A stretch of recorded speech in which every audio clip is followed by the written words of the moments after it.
Bandana Gaming, the channel where Logan will show you everything from gameplay to gear. Their crew is here to take you on a journey through every atmosphere. Releases to news, you don't have to choose. Red Bandana Gaming is here for you.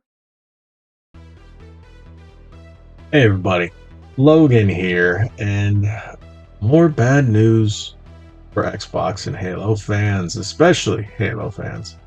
Before we get into it, make sure you hit that subscribe button, hit that like button, share this video. We are trying to hit 10,000 subscribers by June. So if you really help us out, hit that subscribe button now. And, we'll just get into the news. Did you do it? All right, I'll wait. All right, thank you for hitting that subscribe button. Okay, let's talk about this.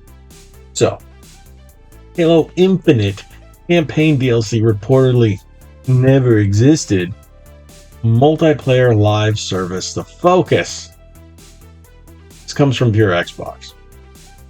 So, lately, there's been a lot of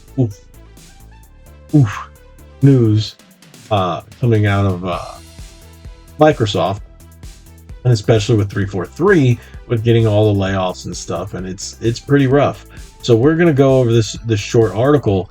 A lot of us were hoping to see Halo Infinite campaign DLC. Apparently, nah, ain't gonna happen.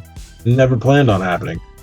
But with that story and how it just kind of goes right at the end, if you guys beat it, you know how it just kind of ends. And yeah, it's kind of sad. Like 4 and 5 had more of a story than Infinite. Infinite isn't terrible, but it's nothing to write home about in terms of campaign. But let's get into the article. Prior to 343 Industries' recent statement regarding the future of the Halo series, and if you guys didn't see that, they said they aren't handing it over to anybody else. So they will be working on Halo, and that was from a tweet. Let's see if the article says it.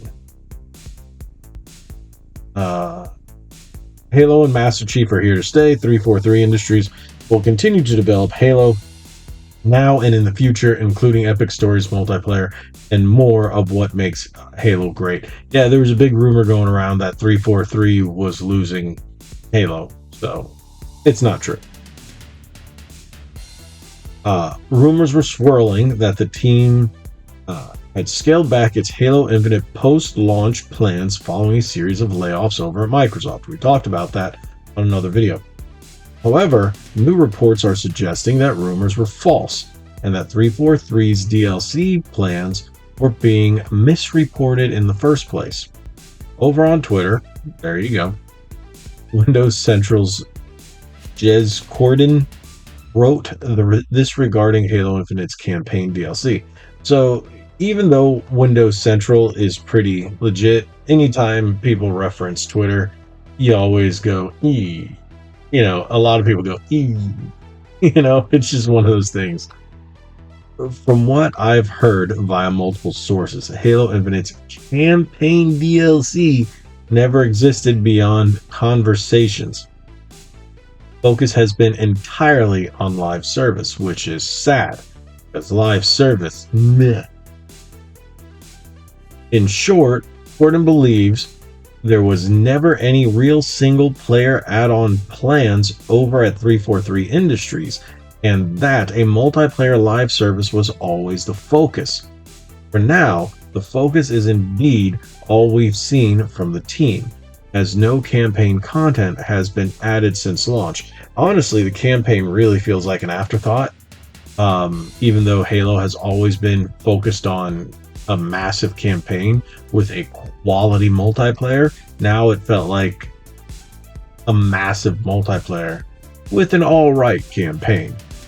So, which is, it feels kind of Call of Duty-ish in that case. And that, as someone who's a big Halo fan, that upset me. But it is what it is. It's life. You get over it.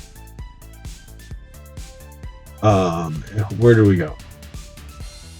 Bloomberg reported Jason Schreier has posted similar reports over at Reset Era. That's a problem. Whenever you see Reset Era, ignore it. Fryer says 343 is focused on multiplayer and that he doesn't think much extra campaign content was ever planned. Yeah, it's just regurgitated the same stuff. So anytime you see anything from Reset Era, throw it out the window. It doesn't. It's like Kotaku. You don't believe anything you read. It's garbage. Honestly, Windows Central is a great place for Windows or Microsoft news. Pure Xbox is good for the most part until they cite certain sources, and that's when I kind of go on their articles. But for the most part, they're good, and they get some stuff that I can't even find, which is pretty good. That's why I cite them quite a bit. But they also cite Windows Central. They cite the other big Xbox ones too. It makes my life a little easier, especially when it comes to bringing you guys the news on Xbox stuff. Same thing with Push Square for PlayStation and Nintendo Life. I really like those guys. You guys have seen. I do reference other websites too, depending on where I can get my news and bring it to you. But yeah, I guess we're gonna end it there. That's pretty sad. What do you guys think about this? Does this bother you? It bothers me. As someone who's a big Halo fan, who's loved the lore, I didn't think 4 and 5 were terrible. This game, Halo Infinite, in terms of gameplay, was good. In terms of story, was mediocre at best. But this is kind of sad hearing that there's never been a DLC planned to have existed. And that's sad. Thank you guys so much for watching. If you haven't already, hit that subscribe button. Remember, like I said, I'm trying to get to 10,000 subscribers over here by June. That would really help us out. Hit that subscribe button, hit that like button, share this video, follow us on our socials. Like we always say, be legendary. Thanks again.